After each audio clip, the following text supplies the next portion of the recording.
I'm ready. We got cleavage shot on Sade. Sorry. I thought there was a cop. Hi guys. Hello. Oh, there's Elijah. Welcome to Raw Talk. Welcome to we're live, Julie. Welcome to welcome to Raw Talk. I'm Naima, and we are here with Voices of Tomorrow Empowered alumni. I'll have everyone introduce themselves, and we'll get this discussion started. We have someone on here, but Eli, I don't know what's happening with him. But I can start with myself just to get everyone situated. My name is Naima again. I am the founder of Raw Talk, and also I am alumni of Voices of Tomorrow Empowered Summer Youth Advocacy Program. As of right now, I am in grad school. I'm in my advanced year. I'm studying social work at Adelphi University. I am a care manager at the moment, and I would love to own my own practice in the next 5 to 10 years. So that's me. Who would like to introduce themselves next? Julie. Okay. Hi, everybody. I'm Julie. I'm the founder of Voices of Tomorrow Empowered. I work at Oakwood Friends School, and that's where we house the program for the past 17 years. Is that right, guys? I think so. And the program I started, I used to work with youth in New York City, and then did an internship and moved to Washington, D.C. to learn more about the connection between political advocacy and communities and youth particularly. I started the program as a pilot in 2003, right? Or 2004. And some of the people on this call tonight were in the original first year of the program. And yeah, it's a 2-week free program that's held on the campus of Oakwood Friends School. You learn about political advocacy through the arts and how you use art as a tool for social change. And I'm really pleased with the fact that all of the staff of the program are alumni who've pretty much taken over at this point. So I get to take a back seat, I do the grant writing, and let them run the show, which is great. And that's who's on the call, alumni. Awesome. Who is next? Go ahead, OGs. I'm just the boss.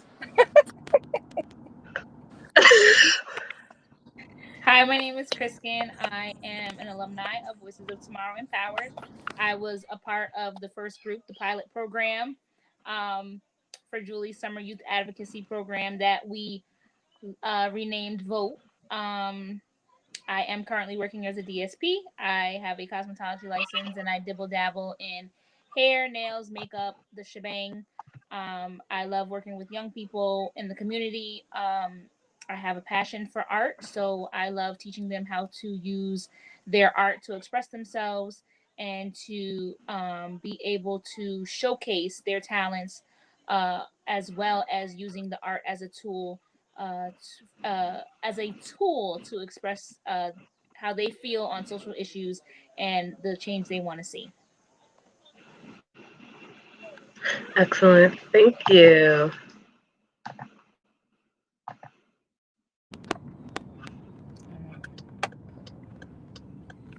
Where did Dash go? All right. Well, Who's next? I'm sorry.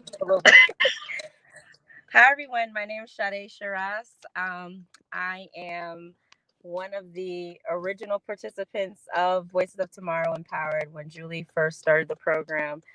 I was a counselor for the program. I have recently started my own organization called Black Excellence Community.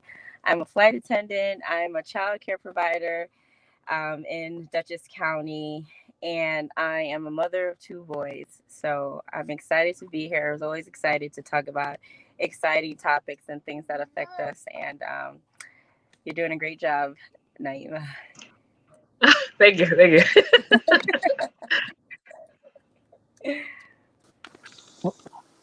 I'm Dash. My real name is Deshaun. I've been a part of the program for about 13 years now. Julia passed the reins on to us, so we put it on our backs and we try to carry it as well as possible. But I'm a DSP supervisor in the group home setting. I'm also a part of the Good Work Institute, and we'll get into a little bit more of that later. Okay. Awesome. Thank you guys for introducing yourselves. This is a few from many alumni. So I just want to make that very clear. There's a lot of them. I was not a part of their original crew. When I did come, they thought I was a parent, but I was only 14 years old. Sade was my counselor at the time. So this is like a full circle thing going on. And I've been a part of Vote for a long time. I don't really know the amount of years, but not as long as them, but still a decent amount of time. So just to give you some background on that, I was a counselor, and no, I was a camper. They were my counselors, and now I'm a counselor, and that's the full swing of things. All right. So I don't know what we really want to get into. Tonight is definitely going to be more of a dialogue. So if you guys are popping in and out, you'll be hearing different kind of topics. And please, I want to encourage everyone to write into the comments. If you have a question, if you have a comment, just type it in and we'll be able to see it on our end and we can answer it for you or acknowledge the comment. So first, I mean, for me, what's heavy on my heart is gentrification, specifically in Kingston. I'm not from Poughkeepsie, and I don't know the politics around Poughkeepsie, but I know in Kingston there is a lot of gentrification going on. I personally am at that space of, kind of wanting my own space. I have a really good relationship with my mom, but I would like to have my own space. I'm about to graduate, get a adult job, quote unquote, even though I had an adult job since I was like 16 years old. But anyways, just kind of want to move on, and I'm finding it hard financially.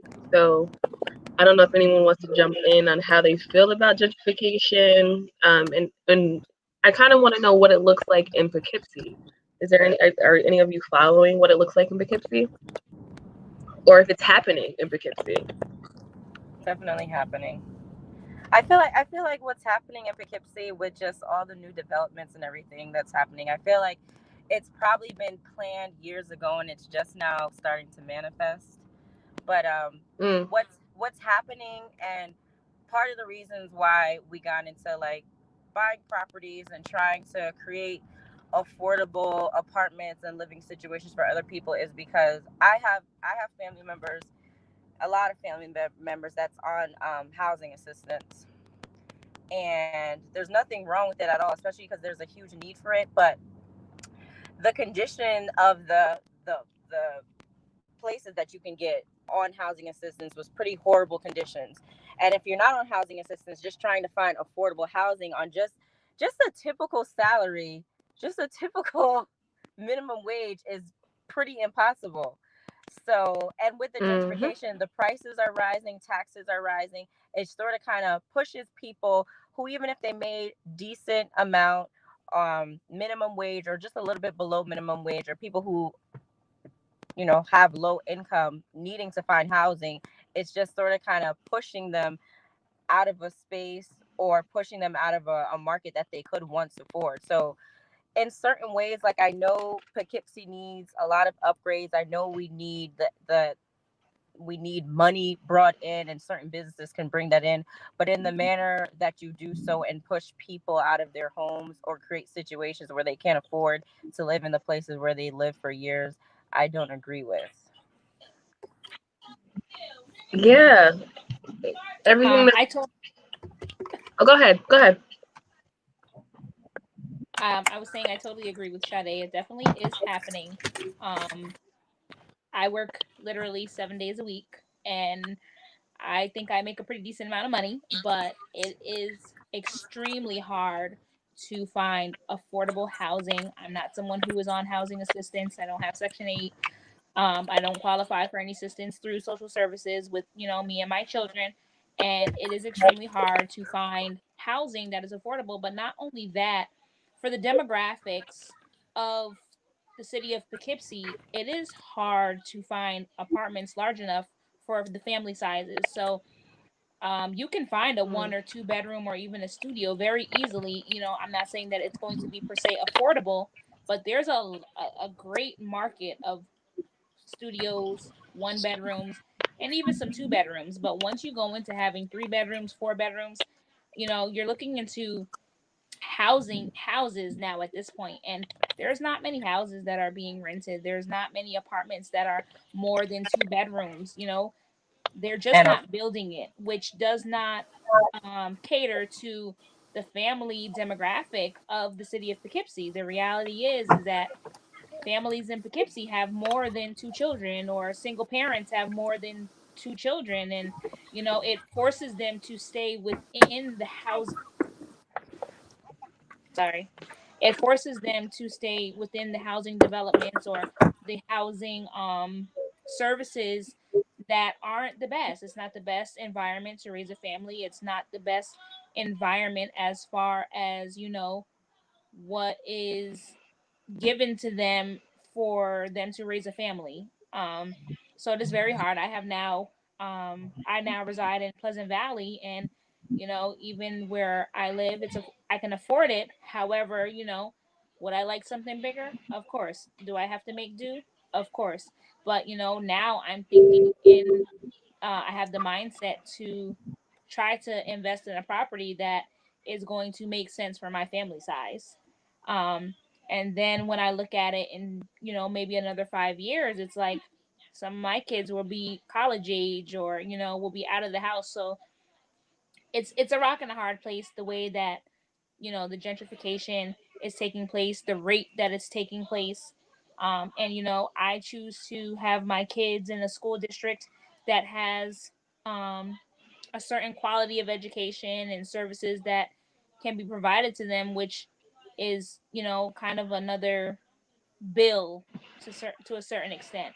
So it's hard. It's hard to not only find affordable housing, but to also be in a school district that is providing quality education, and you don't have to feel like you're literally fighting tooth and nail just for your kids to learn their ABCs.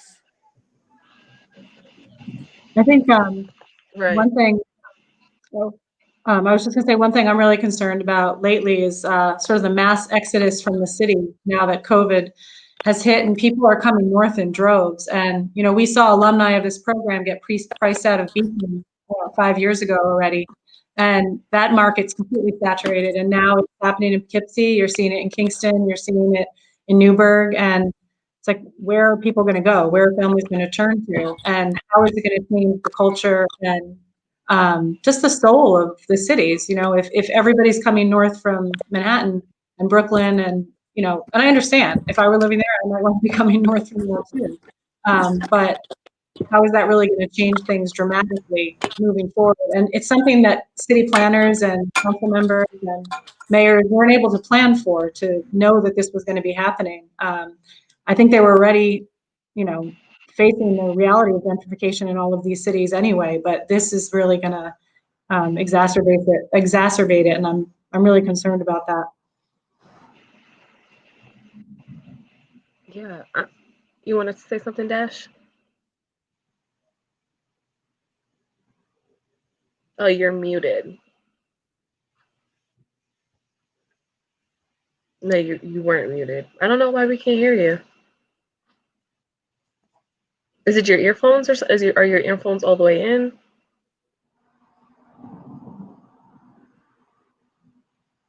No. Can you take them out? Are they out? Make us fine and Can you come back? Can you go out and come back in? There we go. So I'm curious to see what Poughkeepsie City School District looks like with this gentrification, because we know that it's not good already. So is it going to just suffer more? Because we know that property tax and all of that is connected with how the schools are funded and blah, blah, blah. So I'm just curious, is it going to get worse?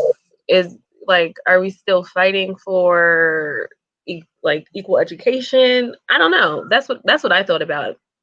Was just like, I know that Poughkeepsie City School District is suffering, and I know people that I'm friends with that don't, bring their kids there. They go outside the district, or they pay privately. Like, I don't know. It just makes me think of the kids that are in Poughkeepsie School District and how they may suffer more. I'm gonna add Dash. Can you hear me now? Hey. Yes. Oh yeah, we can hear you. Oh, you guys had already changed the subject, but just to jump back in on the gentrification, I'm one of those people that don't have any children at all, and I still find it unaffordable out here.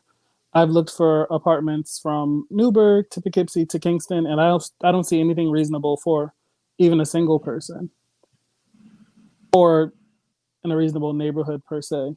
So I feel like there are things that need to be done in regards to putting better restrictions on how much people can actually charge to rent to people, because we're the people from these areas, and the fact that we can't afford them is not acceptable. Right. I So think I don't know. go ahead. Go ahead, Julie.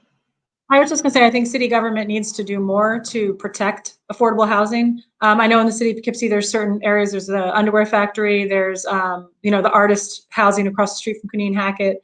So there's efforts being made, but it's really got to be broad strokes, because otherwise you're just going to see the cities change completely. And it's the demographics are going to completely change, and it's not going to be who was living there before. So.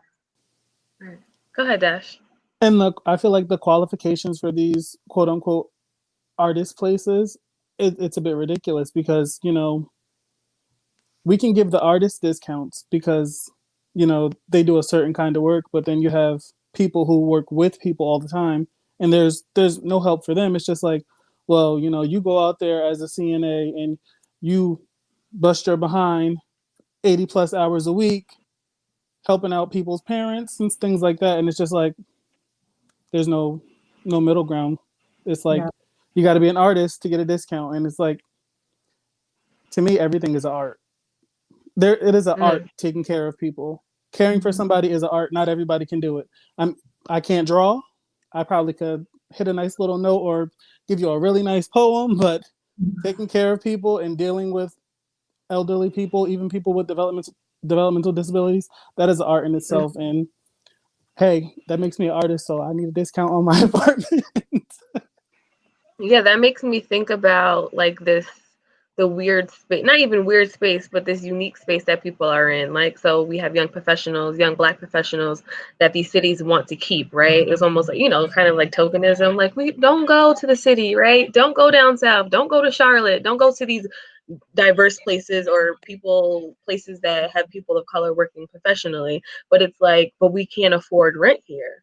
So where is the middle ground? We have these artists apartments, we have Repco in Kingston, we have these things that are protecting certain populations. But what about me? What about the social work student that's making between $30,000 and $40,000 a year, but can't afford rent? You're telling me that I can afford rent, but when I do my budget, I can't afford that, So it's like, how can the cities meet the need of young people that are in their 30s or in their late 20s that want to start a career and do all these things? Like, it's a very hard spot to be in, personally.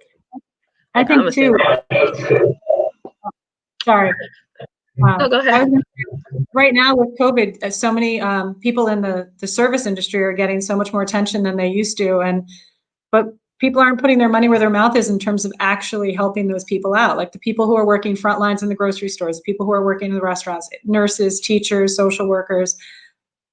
How are these people supposed to stay and afford to be able to manage when they're putting their lives on the line every day to serve the rest of the community? It's really unfortunate and challenging.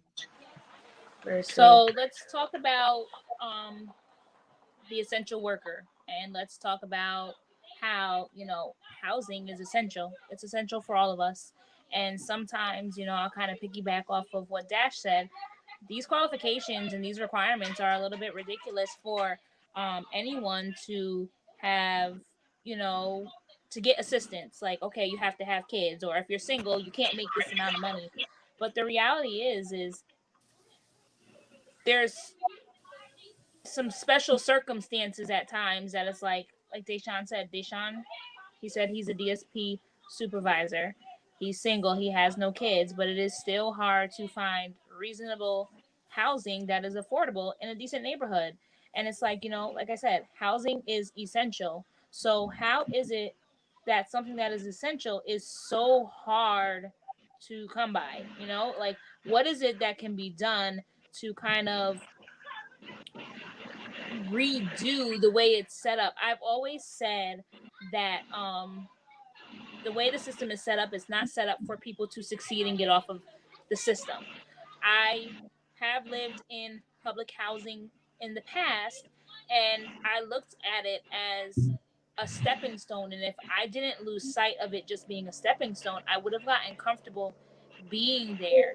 But the reality is, you know, yes, it was helpful to, have my rent go based off of my income and have a apartment that was big enough for me and my children, for my family. It was adequate bedroom space, and I didn't have to worry about paying an arm and a leg and maybe two pinky toes for my housing space. But I wanted more for my kids. I wanted them to be able to see that this is a stepping stone. It's not for everyone to come and to get comfortable and to stay here, because then the next person who needs it is not going to have this available for them. So it's like a lot of people sometimes lose sight of that. But then it's not only that they lose sight of it, the system is not set up. The minute that they are starting to work, or the minute that they are starting to progress, they're cut completely off. And so I think we need to look at, you know, certain the way that our government has it set up to where services are available to people, but it's like it's only available to you if you're not working. When working families are the ones that are struggling the most. Like I said to you, I have no problem working. I work 7 days a week to make sure that I am able to provide what I need to provide. But there's no benefits. I Because I work 7 days a week, I don't qualify for any type of assistance. However, I'm a working mom. You know what I mean? Like, I'm qualified as a working family. I'm not rich. I can't afford, certain things. I have the basic, a car to get back and forth from point A to point B to work. Um, my kids are able to, go to childcare if they need it, or school, or whatever the case may be. But it's like, how can we figure out, or how can certain things be provided or set up so that, not only working families, but the single man, the single woman who is working just as hard, but because they don't have any kids, they don't qualify for anything. How is it, that we can make sure that something is set in place, whether locally, federally, however, to make sure that there are programs that are set up not just for, families who are living in poverty, but families who don't want to live in poverty and are working hard to kind of beat that. You understand what I'm saying? Yeah. And Are so you it's like, suggesting like a extra requirement to stay on no, this what I'm this saying is this I think it assistance? kind of needs to be reevaluated. The requirements that a lot of these programs, a lot of these services have, is a little unrealistic for certain people. Like, okay, yes, it might be for working families, or, people who have kids, but what about the people who are single? What about the people who are, working to progress? Like, for example, I look at it like this. If someone who is on some type of assistance, right, and they begin to work and they're beginning to save, there should be programs that, and I know that there are some, but clearly not enough across the board. And then, it will open up jobs essentially, because you're a case manager, right, Naima? So if you Hmm. have somebody who is on assistance, and they're progressing, they're reaching their goals, and It happens they're every day. right, so they're reaching their goals. Like, there's not enough case managers to keep up with the amount of cases that there are for people who are receiving services. But Hmm. if there were, would we be realistically be able to, per se, monitor or hold people's hand to make sure, all right, look, you're working now. We're not going to take all your benefits away from you, but now we're going to put you on almost like a fast track the next 6 months to teach you how to save, to teach you how to do this and how to do that, while we still continue to help you, but you have to meet these milestones. Does that kind of make Right. sense? No, yeah, that's opposed. what I was saying to you. That's what I was saying. Like, are you suggesting to have some kind of program, like a dual, program while you're getting assistance? Because I think that personally makes sense. And I know that everyone's might not be able to do that. Like, I think it would have to be flexible, but Yeah, also pushing people to move on. I understand I understand that overall it's the funding, and I understand overall it's the funding for the program itself, but then it's also the funding as far as jobs go, because we would need a lot more case managers to handle the caseloads of making sure Susie, Betty, Billy, Bobby, and Gary are keeping up with what they're supposed to be doing, reaching their goals, making the progress that they should be making. However, if we had kind of like this oversight, right? DSPs have an oversight, childcare has an oversight.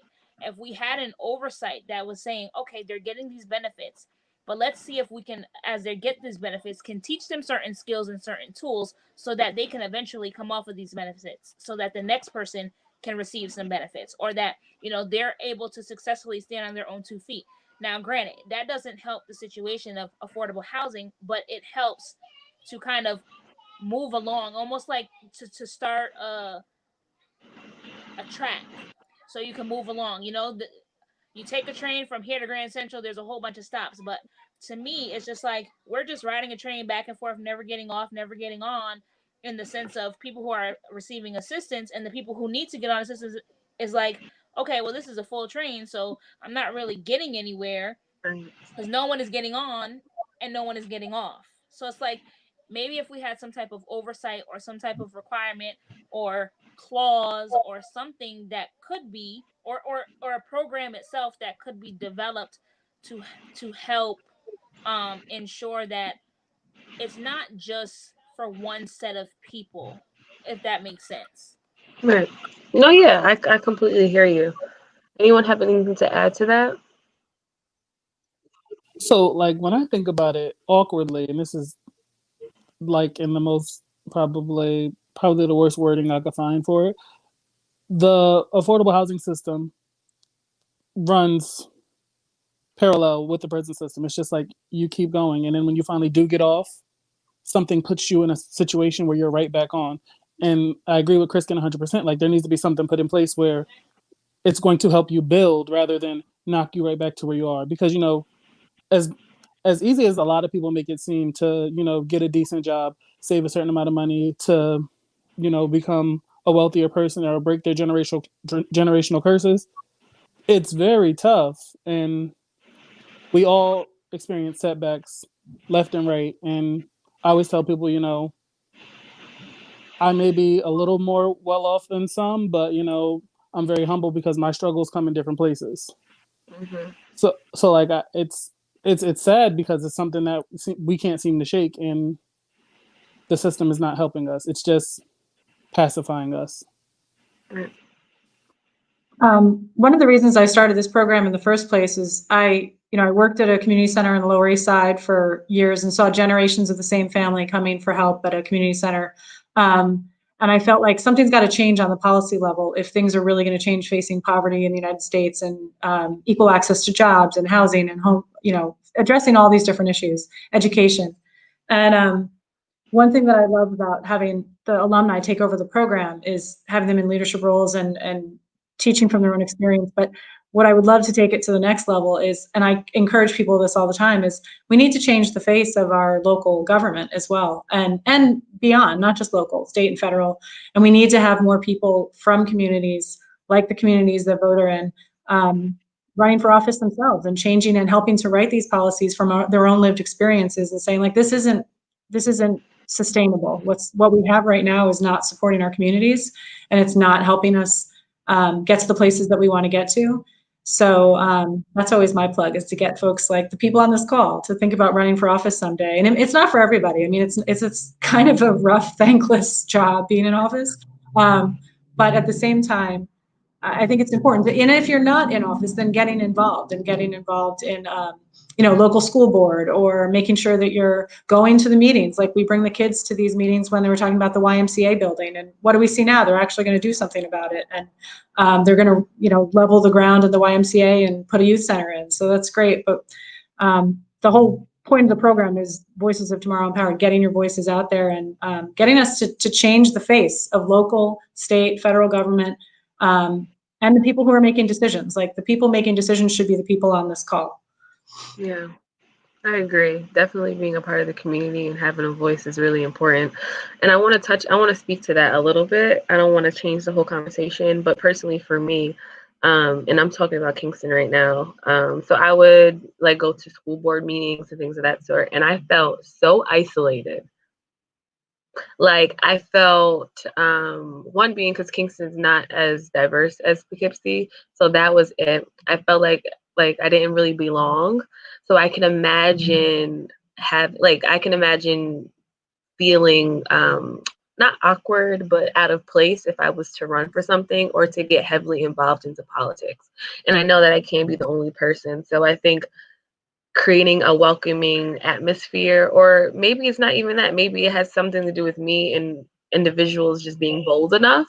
And I think that I am bold enough, and I was going to the meetings and I can talk and I can do all this, but I still didn't feel connected. Like, I still felt like nothing was really, going to be done. And I guess maybe that's my mindset, and I don't know if anyone else can speak to that, but having people that look like you, support you, is really important. So I can't be the only person going to meetings. Numbers speak a lot, and numbers have power. So it can't just be vote going to these meetings, right? It just can't be vote alumni. Like, you got to bring everybody with you and have everyone on the same page to be able to get your point across. So I think that's really important. Representation does matter, but I think numbers matter too. So I don't know if anyone else. I know there's some organizations that are, we're starting to see a shift, and in the 2016 election, or the 2018 election, the number of the diversity in the House of Representatives in DC changed dramatically, and so many people came out and ran as a sort of counterpoint to what happened in 2016. So it's changing, it's happening, but it isn't easy, and it's slow, and it's not. There's organizations like Run for Something, and they're specifically supporting young people and women who want to run, and people of color who want to run. But it's going to take a lot of change, a lot of people doing it, and it's going to take time. It's not going to happen overnight. Yeah. But I feel like we have to be chipping away at it and really just flip it. We got to change the way. There has to be representation. Has to look like the people that they're representing. So absolutely. Anyone else have anything? And I had a point when Kristen was talking about, supporting people that are on the system and eventually getting them off successfully. I wonder what that would actually look like, because for me personally, I make a decent amount as a care manager, right? But I do not want to do this for the rest of my life. It is absolutely overwhelming. I'm tired every day. I have a headache every day. I'm looking at a screen. I'm managing 30 plus people, and I'm part-time. But in the same breath, right, when I was working with child welfare, I was doing 35 hours a week, and I was doing 35 hours a week full time, right? I'm part-time at my job and I'm making more money. But this job is extremely stressful, and I'm not going to stay here. And people don't stay as care managers. Case management is the most the burnout rate is crazy, the turnaround rate is crazy. So my point in this is everything is so connected. So if there was a program, a dual program, a parallel program to help people that are in assistance to get off the train, right? The money has to be talking, because let me tell you, if I was getting assistance and then I went to college and now I'm $80,000 in debt, and I present my master's degree and they're telling me that I'm making $1450, I'm going to do whatever I can to get back on the train. Whatever I can. I'll reduce my hours to 20 hours. I'll pop out a child. I'll get what else do I have to do? And that's just being honest. I'm not making $1450. I'm making more than that, but I don't want to stay in this job. And then when I try to get back into my field, the things that I want to do, therapeutic group sessions and talking to people and all of that, I'm looking at a $6 pay job. a drop, a $6 pay cut. So it's just so much, and the issues are so complex. And I agree with Julie, like just chipping at it and not giving up and looking at different resources. And if you do want to run, there's support and all of that, but everything is so connected. Everything is so connected. So I think that's really important for people to think about too. Um, how connected everything is. I do have a question though. Yeah. So, do you think it's the workload that is so stressful, or the fact that you're not getting paid as much? Like, if you're getting paid the $14.50 an hour, but you didn't have as much cases, do you think it would balance out, or do you think like, no, I think they should get paid more money? Mm-mm. And I think all of the above. I think care managers, case managers need more money. I think there needs to be more of us. mm-hmm, And I think with coming with more people being care managers and case managers, that means that our caseload would decrease. mm-hmm. I can't effectively manage 30 people. Of course not. Someone is suffering. 6 or 7 people are suffering on my caseload. So I'm not even being an effective caseworker at this point. And I have a social work degree, right? So I can do this. I have the skill, right? I can get this done, but I'm burnt out. I'm tired. So I think all of the above, like increase pay, lower the caseload, and also my biggest beef is administration. Is the agency that you're working for, the mission statement, the values, like bye Sade. the you I know just want to say bye, y'all. I wish I could stay longer, but I have to go work it, some more. it's The okay. Thank you for caseload. coming on. The caseload. But this was great. Send me Abby to the next one because I had a bunch of Oh stuff yeah, to I would say, definitely but love to get you on, even if it's a personal. please do. Better. Please do. All right, Hey, bye. don't drop. I'm sorry, I'm So not yeah, even. my biggest thing also, I don't know if anyone else could speak to this and not get in trouble by your job. I'm not. I mean, whatever they could fire me. No, I for admit like my beef with all the jobs that I've had in the past has been about administration and how they treat employees, right? And the mission statement, and are we really living by the mission statement? And I'm doing all this work for pennies, and the list can go on. So I think all of the above, paying people, really being true to your mission, really caring for your employees, because it's proven fact. Like there's research shows that people, employers that really respect their employees, they stay. A Mm-hmm. lot of people stay based off relationship. It's true. So if you have a really good relationship with someone and you've been working with them for 5 years, there's a good chance that you're not leaving because you already established a rapport. It's not because of the money. It's never because of the money. It's always because of relationship. So I don't know what HR needs to do in all these agencies and these companies. Maybe invest in HR. Don't defund HR and like put the money in HR so that we can get a little better. Because I know personally, I fuel off relationship. If the CEO comes to the office and they say, "Hey Naima," or "How you doing?" or sits with me for 5 minutes, I'm probably gonna stay. Like like that's something I might stay a little longer. Maybe I'll put my 2 weeks back into my desk. You know, and that's just personally for me. Relationship is I, everything. I want to chime in before Deshaun chimes in because I'm at the bottom of the totem pole. So we work in the same line of work, but I'm the DSP, so I'm all the way at the bottom of the bottom of the bottom. So, as you know, like the caseload is stressful. It's a stressful job. You're working hands on. A lot of times you're overworked, underpaid. You're filling in as many hours as you can. The stress of the job sometimes with, you're working with people with developmental disabilities or, you know, it's stressful. It's a stressful field, period. But Yeah, what I used to be the burnt out DSP because I can never say no and I'm always working. And when I wear my heart on my sleeve and I put my all into my job and I take care of my ladies to the best of my abilities or my gentlemen, depending on, what house I'm working at. And I used to get very frustrated with management because I felt like, you know, they don't know what it is. We're here, we're working, we're this, we're that. They don't appreciate it. They don't this, they don't that. But then I had to sit back and I had to think about it for a second. Just as much as I'm stressed out and I have all this work to do, they have just as much work, if not more. And I had to start thinking about it from their shoes. At the end of the day, they have not only to manage us, but they have their own caseload and their own things that they have to do for their boss and their boss's boss. And you understand? So I had to start changing my mindset on how I looked at things. And even now when I'm at work, I'm like, look, even now when I'm at work, I'm like, look, I'm not going to be stressed out. I know that I come in here and I try to give it my all and my best 24/7. Now, whether you feel like it's my responsibility or not, that's on you. As long as I'm performing my job duties to the best of my ability, then that's what I'm going to do.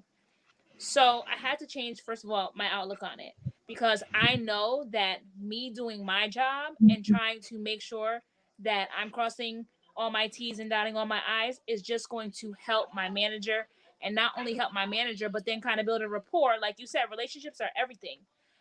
Build a rapport with my manager, but not only my manager, my coworkers. Like, Yeah. as stressful as it is, when you build that relationship, you know who's going to hold you down, you know who's not.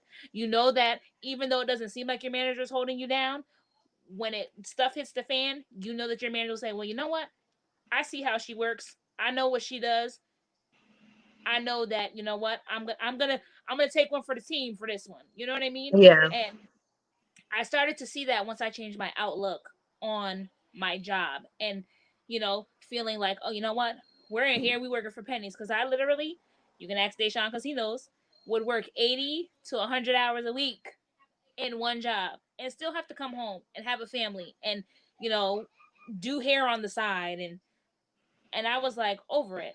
But I had to start changing my mindset, not just for me, but because I want to be able to grow and get to a different place. And I'm not going to be able to do that if I'm burnt out and I'm stressed and I hate my Yeah. job and every other week I'm putting in the 2 weeks. Yeah. No, I hear you. Perspective is everything. I know Dash wants to say something. So for me, when it comes to relationships in the workplace, I am Mr. I can say my job title, my place of employment on here. I am Mr. Access Supports for Livings. Anything they got going on, I am all up in the mix. Like, everybody knows my name, from the CEO down to the janitor. I'm saying hi to everybody when I walk in the room. I want everybody to know that I have the energy. I'm here to support everyone. I want everybody to have a good time, have a good day, and keep work fun. A lot of people can't do that though. So at my agency, I feel like, as much as it is a business, it's a company, it's all Mhm. also very family oriented. Like, from no matter what site I've worked at or managed, I've always been in a place where it's like, if you really need something, all you got to do is pull me aside and tell me.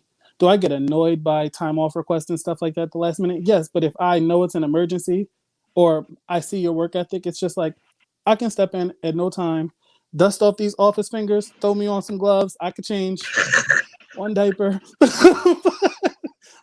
But best believe I'm down for the cause. Like, because when I need somebody to step in for me, I'm gonna need that. So I agree with you 100%. It's definitely about relationships, and all the way from the top of my agency to all the way down at the bottom, I feel like we do our best to support each other. And even if there's an issue within us, we have a mission statement and we have a cultural playbook. The mission statement is what we're trying to deliver.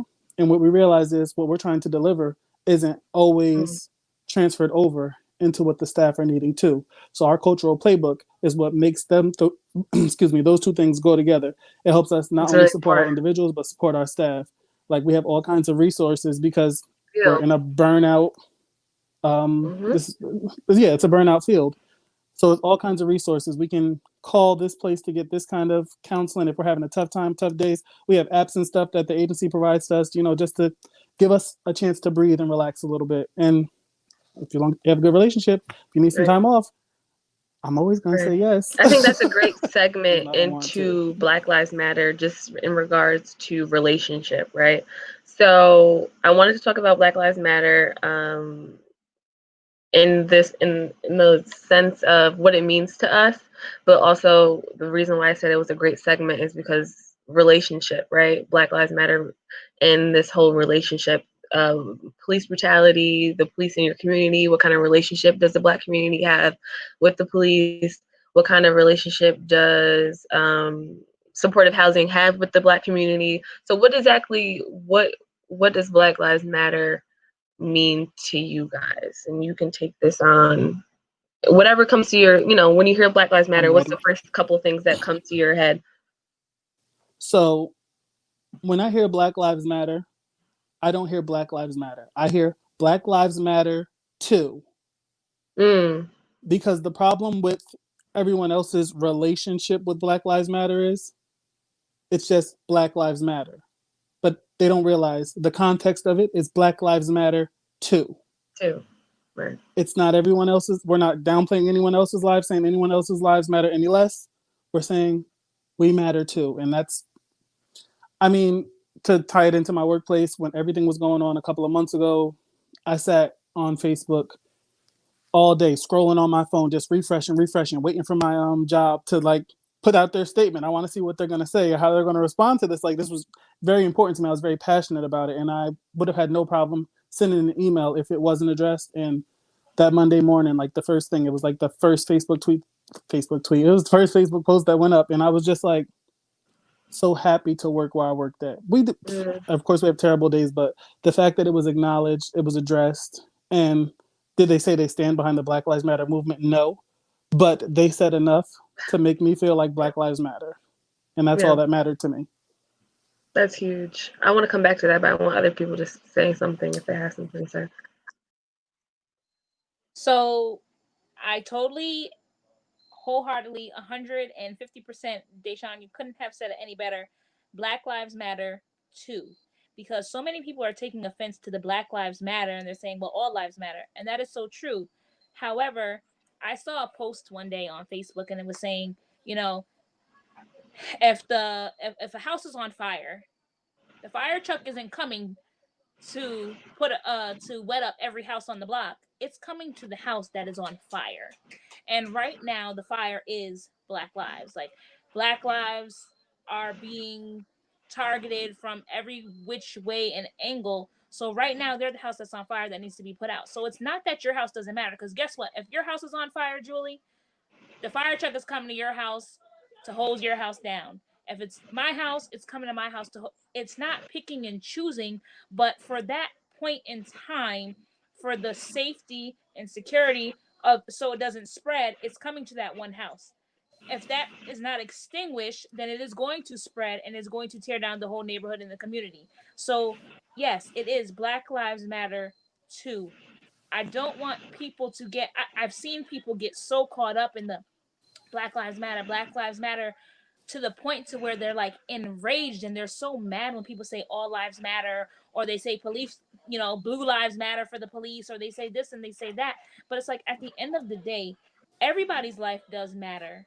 And just as much as Black lives are being targeted, blue lives now are being targeted, innocent lives are being targeted, we need to make sure that we're sending the right message, in the sense of, if we're wrong, if they're wrong, we can't be wrong too.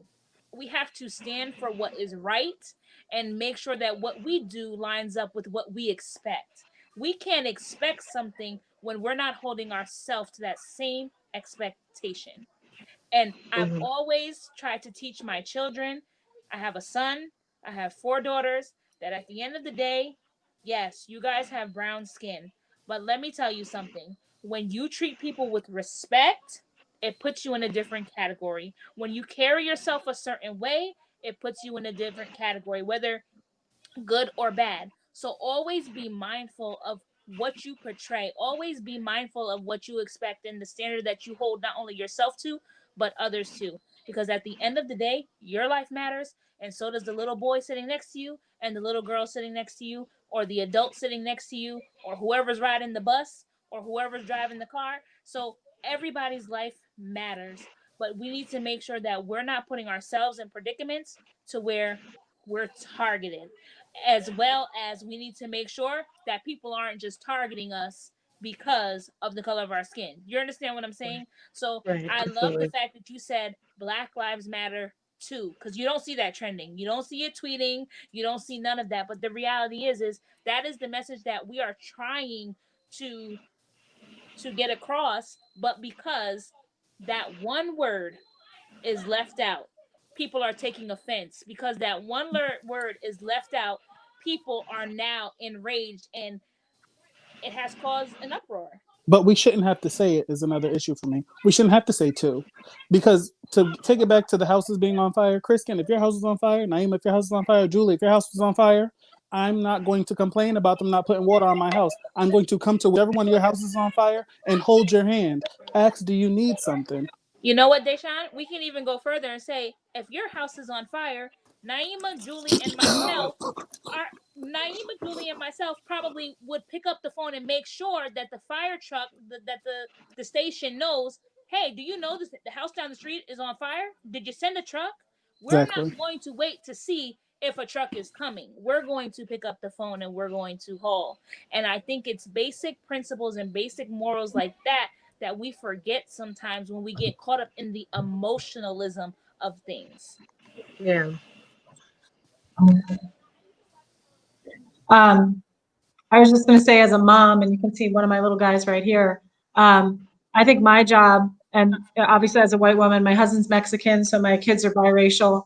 I have two little boys that are 10 and 6. I feel like I need to be an ally, and I also need to be educating them now. So they're coming to events with me. You know, because of COVID, we're doing the Black Lives Matter car rallies so that we can stay safe in the car. My son has asthma.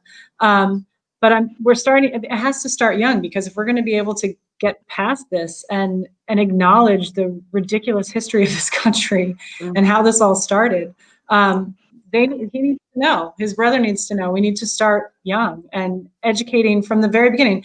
I remember when I first started tutoring, when I was in college at NYU, and I was tutoring at a community center in Lower East Side, I was appalled by the history books, and they haven't changed. It's like, are you kidding me? We have so much work to do in terms of educating people. And that's another thing I do too, is I feel like when I'm crossing paths with other white people who are not getting it, I'm going out of my way to push the boundaries and say, let's have a conversation about this so I can explain to you why I get it, why it's important to me, and why I'm involved. And sometimes it gets through to people, sometimes it doesn't. But that's what I feel like I'm trying to do right now. Yeah, definitely. The ally part is really important. I know some white people are like, what can I do? What can I do? And I'm like, you can start talking to your white friends. That's a start. You know, like you can start talking to the people that may not feel comfortable talking to me, which I completely understand, because at this point, I think a lot of Black people have the right to be emotion driven right now, or very angry and all of that, right? And Black people can be all of that right now. If they want to, because it's just ridiculous. It's been ridiculous, and it's not because of George Floyd. It's not because of Breonna Taylor. These deaths have been catalyst for this movement, but this has been happening for a very, very, very, very long time. So being an ally is extremely important. And if we look at history with any of the leaders, Martin Luther King, Malcolm X, all these people, they had allies. And they had white people pushing them to do better and to get the things that we have now, I should say. So I think that's really important. And starting young is really important as well, because we see people get older and they just repeat the generational beliefs and thoughts that their parents had. And it wasn't far, slavery wasn't that far. Segregation, all of that hasn't been that long ago, so we can just imagine that these beliefs are still here, as we can see. Yeah, I don't know. Black Lives Matter, to me, it keeps changing for me, the thoughts that I have for it. I don't really know. Oh, sorry, there's a comment that popped up. Let me show you guys. Is this That's my That's Julie's mom. I was gonna say, is that your mom? Yeah. Hey, I wish I was having some of that cake. Bread, friendship. Bread. Sorry, cake, bread, pounds. But yeah, starting young is extremely important. Like I was saying before, I forgot my thought when I saw Julie's mom. Come on. You said Black Lives Matters keeps changing. Oh yeah, it keeps changing for me. Like I don't know. I don't really know what it stands for at this point, to be honest. I'm gonna be completely honest with you. Like watching the convention, right? I don't know if Black Lives Matter is being capitalized. I don't know if we are playing on people's emotions right now. I don't know who to trust. I don't know if Black Lives Matter, the political movement, is really here for us. I'm here for the literal statement Black Lives Matter. That's what I'm here for. I'm not I'm not agreeing with the political movement because I don't trust the political movement. That's just my personal opinion. Yes, I have Black Lives Matter shirts, but I didn't buy it from the Black Lives Matter website. I'm black and brown, so of course Black Lives Matter. So yeah, that's how I feel about it. I think it's a continuous emotional journey for me, Black Lives Matter, and I think we should really hold it dear to us, the statement and what that means. And for people that doesn't understand the Black Lives Matter, it's a really simple concept to me, right? In English class, we learn about critical thinking and context clues and all of these things, right? We have region exams on reading stories and then what is it really talking about without using the words and like, you know what I'm saying? Like, so I don't understand how the concept or the statement Black Lives Matter is getting blurred as if we can't critically think. But that's just my, that's just Naima's opinion. It's the Common Core. It's That's another topic for another day. That is. I don't know if anyone else has anything to say. Those are my two things that I wanted to talk about was gentrification, just the Black Lives Matter movement, and what we have been doing, as alumni of Voices of Tomorrow Empowered. And I think this discussion has definitely showed our passion for the things that are dear to us. And again, I just want to thank Julie so much for starting this program because I wouldn't have, I would not have known Kristen and Dash and Sade and Jasmine and Aaron and all of these wonderful people that I came in contact with as a camper, as a 14-year-old camper. So I'm just so grateful for you, Julie, honestly. Like, we do this, we keep doing this because we have so much love for you and we know your passion and we're passionate, so it just makes us, keeps us going. We keep doing this because of the relationship, Julie. For the relationship. The relationship. I think we've all called Julie for something that had nothing to do with vote before. I'm pretty sure we all have. Julie's family now. She's like intertwined in all of our lives. Absolutely. Well, thank you guys, because the first year that I came up here to do this, I had absolutely no idea what I was getting into. And Jasmine, who's watching, hi Jasmine, I literally ran into her on Main Street, and she was going to be one of the first campers, and I was like, "Oh, hi, you're going to be one of my campers," and she was like, "I said, are you excited? Do you want to learn about politics?" And she's like, "Oh, I just want to get away from home for 2 weeks," and that was. And I love it, but no, you guys are amazing, and I'm so proud of everybody and what everybody's accomplished, and I loved handing it over to you guys because that's what it was all about, even when I started, and looking forward to these guys coming someday, and the fact that Kriskin, that your daughter's in the program, I mean, that just blows my mind that we've come full circle. You guys are it. You guys are the program, and that's my heart. I'm so glad you're all a part of it. And I just want to say that, thank you, Julie. And I'm glad that you started that program as a pilot program and continued on. I'm glad that you saw greater vision and continued to press forward. It's not easy running a summer program, any program, with teenagers, for 2 weeks straight.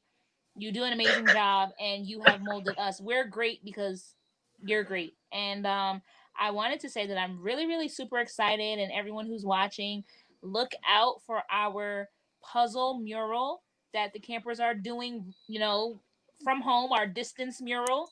Um, they will be making their own paintings depicting their social issue that they want to, you know, express. They want to express how they feel about it, and they're going to be sending them back in, and we're going to put them together and make a great puzzle piece mural that is it's gonna be amazing. Like, I really look forward to this. You guys don't understand. I've been trying to do this puzzle piece mural for a couple of years now, and what better time than to be quarantined at home and have a little care package with some paint supplies for you to do a mural. So I'm so super duper excited. I'm super duper excited to see how our kids have grown, how now that they are actually willing to even pick a social issue on their own and express how they feel about it through art and then send it back. That means that we have built up some confidence in them, Mm-hmm. Oh my that goodness, yes. they Whew. have not only, feel like they have the skills and the tools,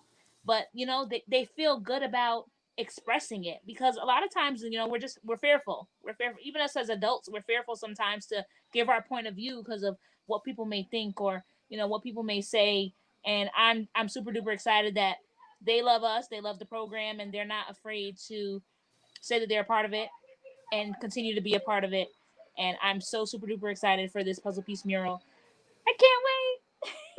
And I just want to end with one thing. Like, I think you kind of inspired me, Kriskin, to just for us, everyone on this call, to just say something that maybe like your favorite part of the program, even if that's as a camper or a counselor, just one memory that you really that you want to share and that is dear to you. I can start. I don't think I have a memory because I have so many memories, but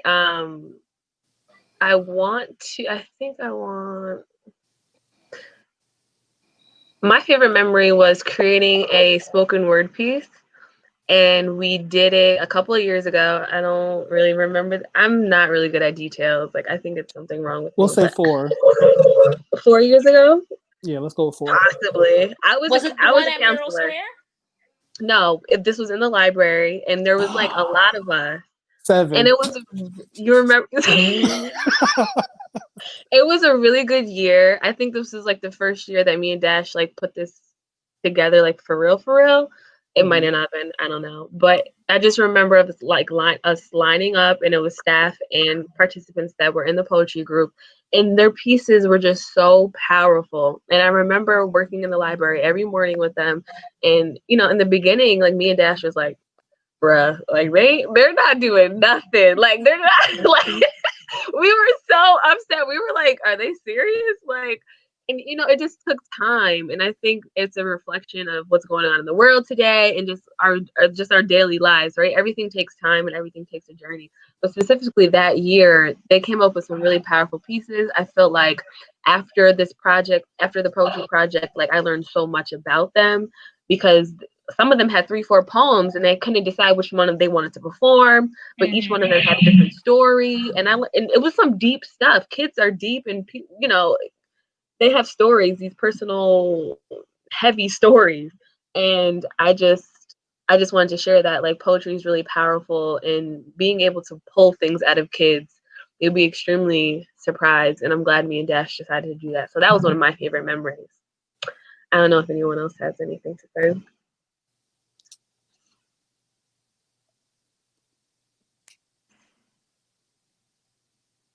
I'm still Go ahead, thinking. Dash. Oh, you're still thinking. What about you, Julie? Do you have a favorite moment or a memory, or it doesn't have to be favorite, but something that you want to share? Yeah, I can't pick one, but I think two things stand out to me from the program. One, and this one's kind of a silly, funny one, but handing the torch over and then watching former participants as staff struggle with participants with the same issues that I struggle with them with, like not getting up in the morning, falling asleep during guest speakers, and watching them have to deal with that with participants made me smile.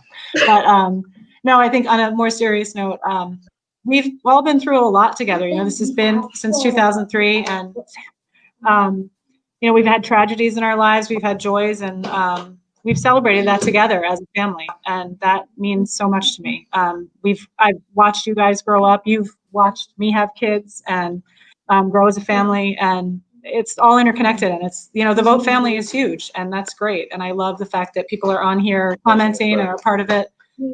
So that's not really a memory, Yeah. but that's what means most to me. Okay, I got one. So one year, we had like a really bad year as staff, and Julie the next year is like, oh, we're going to a bonding training. You guys are gonna learn how to get along better. And she takes us to this place, and they have all these activities, and like they're like, go, and we like knock them all out like boom. And she's like, how can you guys do this so easily? And then you turn around and argue. But it's just like personalities clash, and we've all known each other for quite a while now. Even years ago, we had already knew each other for years prior. So we all know what gets on each other's nerves, and we all can do those little things get on each other's nerves. But honestly, that was probably one of the funniest memories. But one of the best I would say is definitely putting together the poetry piece and having these kids like working on it and then teaching them how to deliver it in the form of spoken word. Like that even helped me grow as a person. Little minor plug here. I'm being featured in something called Our Voices for the Black Lives Matter movement through the Good Work Institute. So be on the Ooh. lookout for that. Okay. Yeah, send us the link. Yeah, when everything comes out, I'll let you guys know. But yeah, definitely. That's my favorite memory. What about you, Kriskin?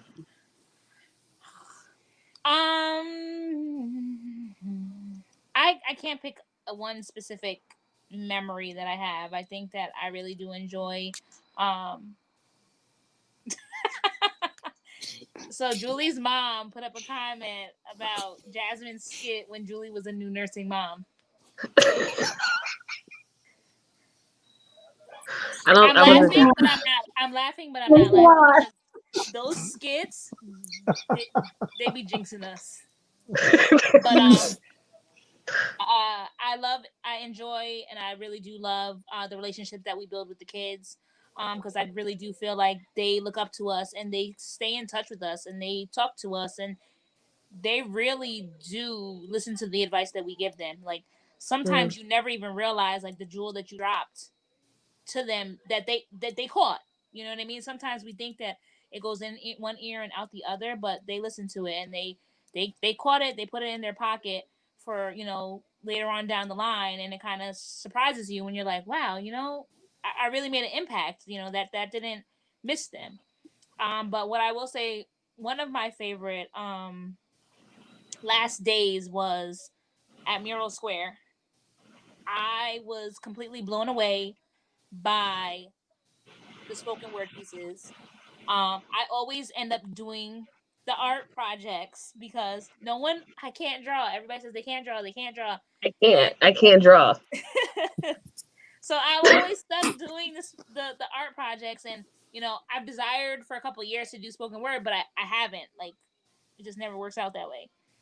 But I was just so blown away by the spoken word pieces that was done by staff and participants, and even the artwork that was there.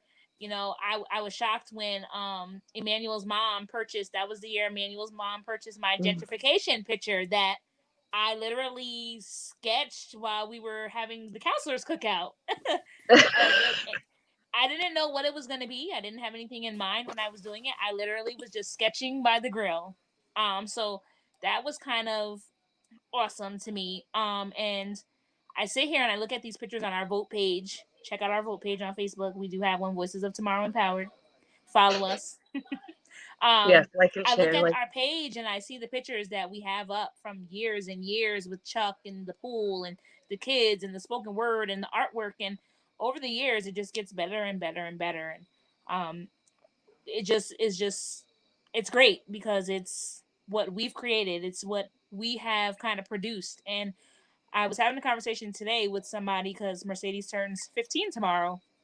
And I was saying, I just want her to be greater, to be better, to be more successful, to take advantage of the opportunities that she has ahead of her. And Julie produced something great.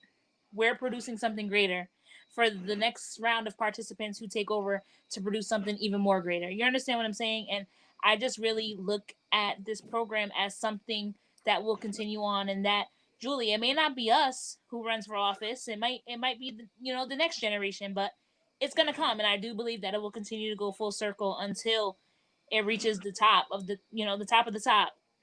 So Yeah. I'm excited. Yeah, hopefully next year we can be together. I don't know though. Hopefully. Hopefully. All right, guys. Thank you for joining us. Thank you, Raw Talk viewers, for staying on with us. And we hope to see you guys soon. And thank you everyone for participating. Julie, Dash, Kriskin, Sade. Thank you for hopping on. Sam. Hi. Hey, Sam. Yeah, so yeah, thank you guys. And peace, love, and hair grease.